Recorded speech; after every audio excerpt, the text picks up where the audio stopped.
Alright, Shalom. Je vais commencer en donnant tout honneur, toute gloire à Yahweh, Bahashem, Yahawashi, Bahashem Rucha HaKodash. Double honneur et respect aux apôtres de Great Millstone et Shalom aux élus. Ok, donc, ceci est la quatrième partie de la série portant sur la réincarnation de Salomon, qui est Yahawashi. Ok, donc, on va commencer au livre de 2 Samuel, le 7e chapitre. Et c'est Nathan le prophète qui donne une prophétie à David. Ok. Donc, on commence au 12e verset. Ça dit, quand tes jours seront accomplis et que tu seras couché avec tes pères, j'élèverai ta postérité après toi, celui qui sera sorti de tes entrailles, et j'affermirai son règne. Ok. C'est lui qui bâtira une maison à mon nom. Ok. Et on a vu dans la précédente leçon que c'est Salomon qui a bâti une maison, un temple, ok, à Dieu en Israël. Ok. Et j'affermirai pour toujours le trône de son royaume. Ok. Et on sait de plus que Salomon a eu un règne de 40 ans. Ok. Le règne de Salomon a duré 40 ans. Donc pourquoi est-ce que Yahweh Bashim Yahushai, par l'entremise de Nathan, dit qu'il va affirmer le trône du fils de David, Salomon, pour toujours? Eh bien, qui est-ce qui a reçu un trône éternel? Il s'agit de Yahushai. On va prouver ça dans le livre de Daniel, le 7e chapitre. On va commencer au 13e verset. Je regardais pendant mes visions nocturnes et voici sur les nuées des cieux arriva quelqu'un de semblable à un fils de l'homme, Yahushai. Il s'avança vers l'ancien des jours, Yahweh, et on le fit approcher de lui. On lui donna la domination, la gloire et le règne, et tous les peuples, les nations et les hommes de toute langue le servirent. Sa domination est une domination éternelle qui ne passera point et son règne ne sera jamais détruit. Donc, en fait, la prophétie que Nathan a donnée, a dit à David, en fait, oui, faisait référence à Salomon, mais en profondeur faisait référence à Yahushai, qui est qui a le même esprit que Salomon. Salomon étant Yahushai étant Salomon dans la réincarnation. Donc, retournons au livre de 2 Samuel 7 et 13. Comme c'est inscrit, ce sera lui qui bâtira une maison à mon nom, okay, le temple. Et on sait aussi, comme mentionné dans la leçon précédente, que Yahushai est en train de bâtir un temple spirituel au nom de Yahweh. Okay? Et j'affermirai pour toujours le trône de son royaume. Okay? Je serai pour lui un père et il sera pour moi un fils. Okay? Comme on a lu dans le livre de Première Chronique, le 28e chapitre, du 4e verset au 7e verset, Yahweh affirme que Salomon est son fils. Okay? Tout comme dans le livre de Saint Matthieu, le 17e chapitre,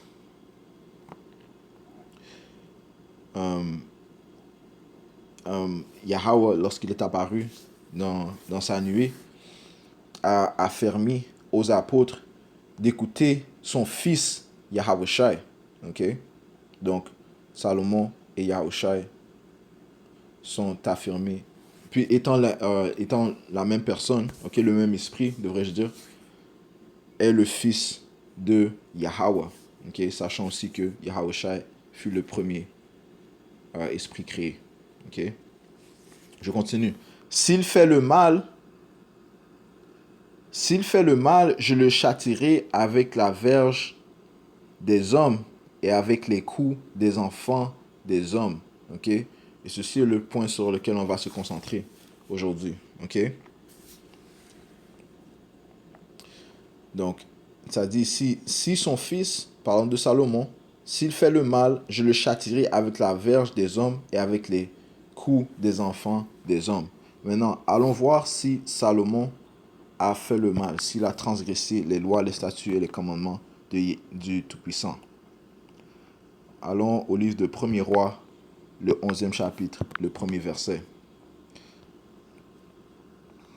Le roi Salomon aima beaucoup de femmes étrangères. Outre la fille de Pharaon, des Moabites, des Ammonites, des Édomites, des Sidoniennes, des Étiennes, appartenant aux nations dont l'Éternel avait dit aux enfants d'Israël, vous n'irez point chez elles, et elles ne viendront point chez vous. Elles tourneraient certainement vos cœurs du côté de leur Dieu. Ce fut à ces nations que s'attacha Salomon, entraîné par l'amour. Il eut 700 princesses pour femmes et 300 concubines, et ces femmes détournèrent son cœur. À l'époque de la vieillesse de Salomon, ces femmes inclinèrent son cœur vers d'autres dieux. Et son cœur ne fut point tout entier à l'Éternel, son Dieu, comme l'avait été le cœur de David, son père. Salomon alla après Astarté, divinité des Sidoniens, et après Milcom, l'abomination des Ammonites. Et Salomon fit ce qui est mal, et Salomon fit ce qui est mal aux yeux de l'Éternel, et il ne suivit point pleinement l'Éternel comme David, son père. Alors Salomon bâtit sur la montagne qui est en face de Jérusalem un autre Dieu pour Kémosh, l'abomination de Moab, et pour Moloch, l'abomination des fils d'Ammon. Et il fit ainsi pour toutes ces femmes étrangères qui offraient des parfums et des sacrifices à leur Dieu. L'Éternel fut irrité contre Salomon parce qu'il avait détourné son cœur de l'Éternel, le Dieu d'Israël, Yahweh, qui lui avait apparu 2 fois.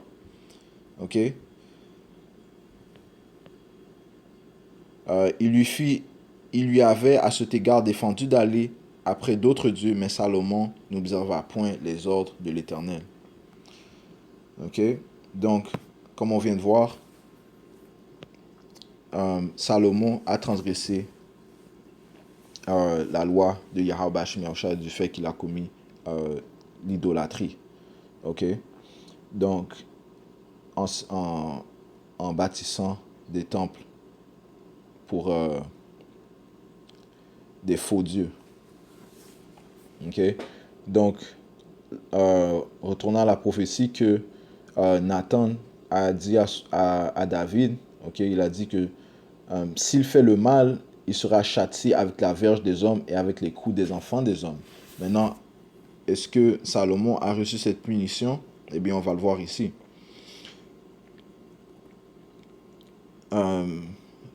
Au livre de 1er roi, chapitre 11, verset 41. Le reste des actions de Salomon, tout ce qu'il a fait et sa sagesse, cela n'est-il pas écrit dans le livre des actes de Salomon?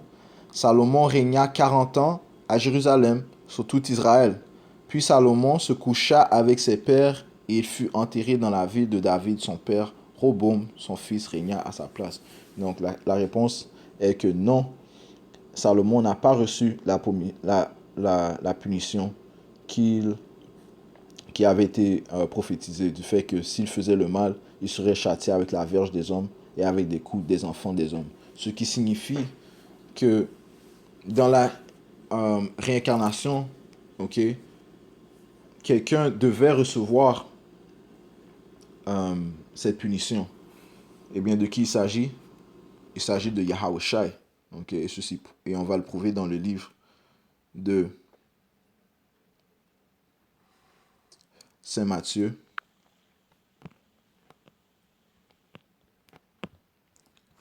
Le 26e chapitre et le 67e verset. Ça dit ici.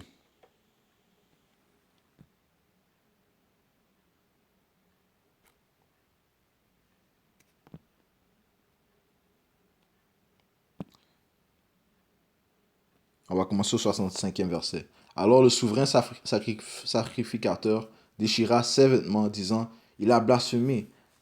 Qu'avons-nous encore besoin de témoins? Voici, vous venez d'entendre son blasphème. Que vous en semble? Ils répondirent, il mérite la mort. Là-dessus, ils lui crachèrent au visage et lui donnèrent des coups de poing et des soufflettes en disant, Christ, Messie, prophétise, dis-nous qui t'a frappé. Ok? Et ceci est la persécution que Yahusha a reçue, ok, avant d'être crucifié. Et on vient de lire qu'ils lui ont craché dessus, ils ont craché à son visage et lui ont donné des coups de poing et des soufflets en disant euh, Christ ou bien Messie prophétise. Ok? Donc, continuons. Le livre de Saint Matthieu, chapitre 27, et verset 26. Outrage des soldats. Alors Pilate leur... Non, on va commencer au 24e verset. Pilate, voyant qu'il ne gagnait rien, mais que le tumulte augmentait, prit de l'eau, se lava les mains. En fait, désolé. Allons commencer au 21e verset. Le gouverneur prenant la parole leur dit, lequel des deux voulez-vous que je vous relâche? Ils répondirent, Barabbas. Pilate leur dit, que ferais-je donc de Yahushua, qu'on appelle Messie? Tous répondirent, qu'il soit crucifié. Le gouverneur dit, mais quel mal a-t-il fait? Et ils crièrent encore plus fort, qu'il soit crucifié.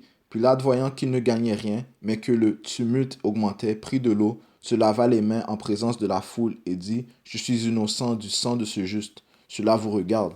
Et tout le peuple répondit, que son sang retombe sur nous et sur nos enfants. Verset 26. Alors Pilate leur relâcha Barabbas et après avoir fait battre des verges, mais après avoir fait battre de verges, Yahushua, il le livra pour être crucifié. Et comme on a lu dans le livre de 2 Samuel 7 et le 14e verset, ça dit ici, s'il fait le mal, je le châtirai avec la verge des hommes et avec les coups des enfants des hommes. Okay? Donc, cette prophétie a été complétée lorsque Salomon est revenu en tant que Yahushua. Okay? Dans la régénération, dans la réincarnation. Ok? Donc, je relis verset 26. Alors Pilate le relâcha Barabbas et après avoir fait battre de verges Yahushua, il le livra pour être crucifié. Verset 29.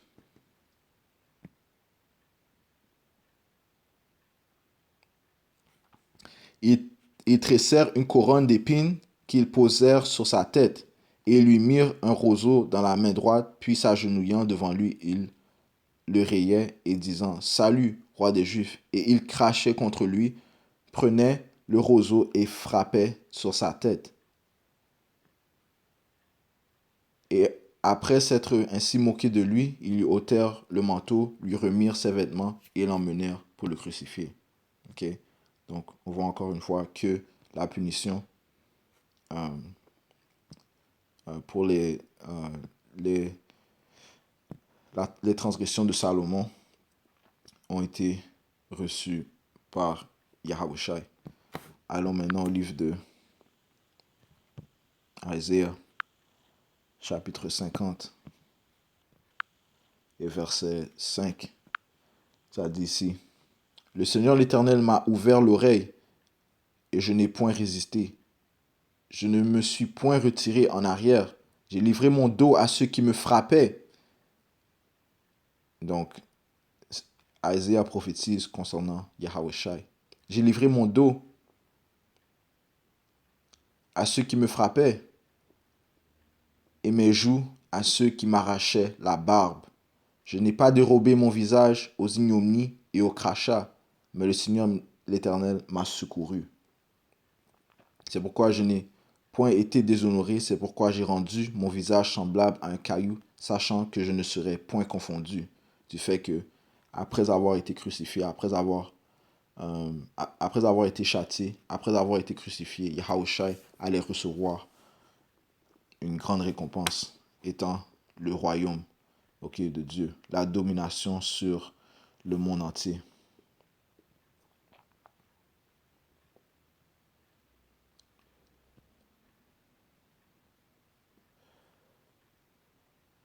Ok? Allons au livre d'Hébreux, chapitre 12.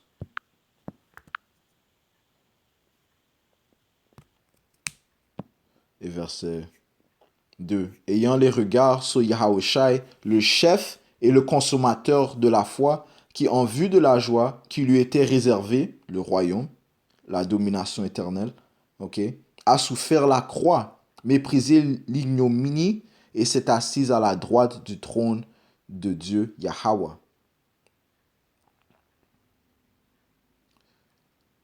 Ok.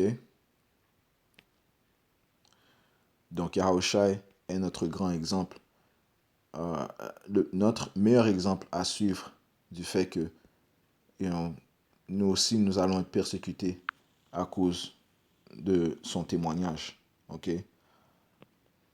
Donc nous devons, tout comme Yahushai,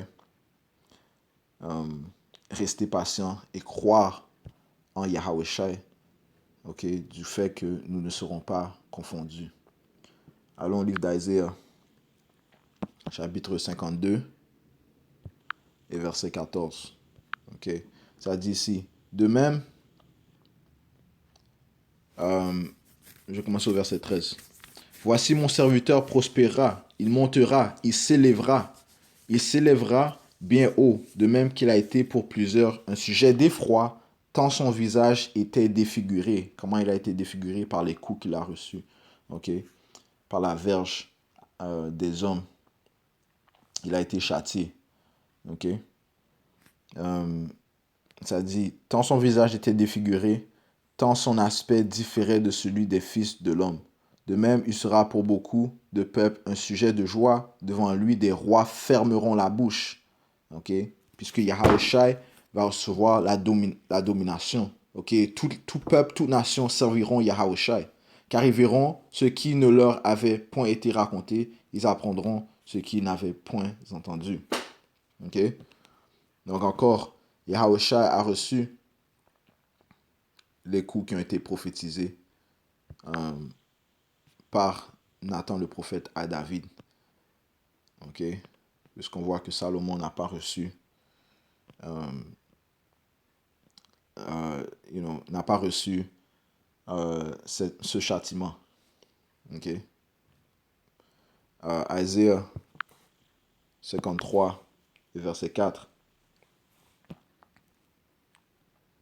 Cependant, ce sont nos souffrances. Je commence au verset 3. Méprisés et abandonnés des hommes. Parlant de Yahushai, cette prophétie parle de Yahushai. Ok, méprisés et abandonnés des hommes, hommes de douleur et habitués à la souffrance, semblable à celui dont on détourne le visage. Nous l'avons dédaigné, nous n'avons fait de lui aucun cas. Cependant, ce sont nos souffrances qu'il a portées, c'est de nos douleurs qu'il s'est chargé, et nous l'avons considéré comme puni, frappé de Dieu et humilié. Ok, parce que Yahushai a payé pour les conséquences qu'il a, pour les transgressions qu'il a fait dans sa vie précédente en tant que Salomon, mais aussi il a pris pour lui les transgressions de la nation d'Israël. Ok? Verset 4. Cependant, ce sont nos souffrances qu'il a portées, c'est de nos douleurs qu'il s'est chargé, et nous l'avons considéré comme puni, frappé de Dieu et humilié. Mais il était blessé pour nos péchés, brisé pour nos iniquités. Le châtiment qui nous donne la paix est tombé sur lui. Ok, grâce à Yahushai, nous avons été réconciliés à notre pouvoir, Yahweh. Et c'est par ces meurtrissures que nous sommes guéris. Nous étions tous errants comme des brebis. Chacun suivait sa propre voie et l'Éternel a fait retomber sur lui l'iniquité de nous tous. Il a été maltraité et opprimé et il n'a point ouvert la bouche, semblable à un agneau qu'on mène à la boucherie, à une brebis muette devant ceux qui la tondent. Il n'a point ouvert la bouche. Il a été enlevé par l'angoisse et le châtiment, et parmi ceux de sa génération qui a cru qu'il avait retranché de la terre des vivants et frappé pour les péchés de mon peuple. Ok? Je relis. Et parmi ceux de sa génération qui a cru qu'il était retranché de la terre des vivants et frappé pour les péchés de mon peuple. On a mis son sépulcre parmi les méchants, son tombeau avec le riche, quoiqu'il ne point commis de violence et qu'il ne point de fraude dans sa bouche. Ok? Et pour réaffirmer les choses, Yahushua n'a commis aucun péché, ok, durant sa vie. Mais pourquoi a-t-il reçu ces punitions? du fait que lorsqu'il était Salomon, il a péché et il a aussi pris pour lui tous les péchés de la nation d'Israël. Okay? Et pour cette raison, il a reçu la gloire éternelle. Verset 10. Il a plu à l'Éternel de le briser par la souffrance après avoir livré sa vie en sacrifice pour le péché. Il verra une postérité et prolongera ses jours, et l'œuvre de l'Éternel prospérera entre ses mains. À cause du travail de son âme, il rassasiera ses regards. Par sa connaissance de mon serviteur juste, justifiera beaucoup d'hommes et il se chargera de leurs iniquités. C'est pourquoi je lui donnerai sa part avec les grands. Il partagera le butin avec les puissants, puisqu'il s'est livré lui-même à la mort et qu'il a été mis au nombre des malfaiteurs, parce qu'il a porté les péchés de beaucoup d'hommes et qu'il a intercédé pour les coupables. OK?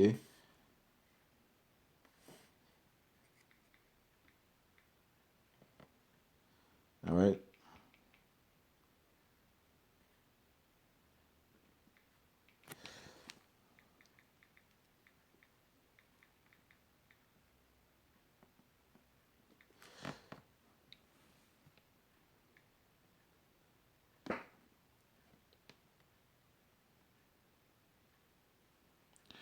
All right. Donc, Yahushua, encore une fois, n'a commis aucun péché lors de sa vie. OK?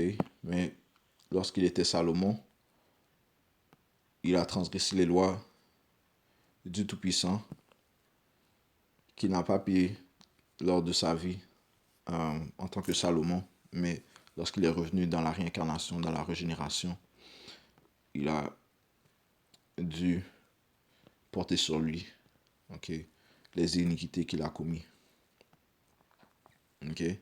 Et de plus, il a donné sa vie pour la nation d'Israël, okay, afin que nous soyons réconciliés. Okay? Il a été le sacrifice ultime pour nos péchés. Okay? Et par cela, nous sommes réconciliés. Par cela, nous sommes réconciliés à notre pouvoir, Yahweh. Okay? Et nous voici en train de nous relever, puisque Yahushua est en train de bâtir ce temple spirituel. Okay? Tout comme Salomon a bâti le premier temple.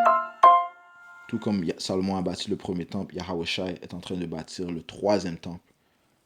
Okay? Dont Yahweh sera présent à tout jamais.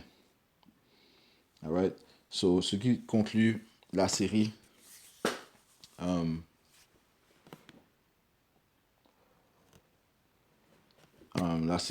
portant sur la réincarnation de Salomon étant venu comme Yahushua, notre sauveur, notre roi, le Seigneur des seigneurs. Alright? Donc avec ça, je vais donner tout honneur, toute gloire à Yahweh, Bahashem Yahushua, Bahashem Hakudash, double honneur et respect aux apôtres de Great Millstone, et shalom aux élus.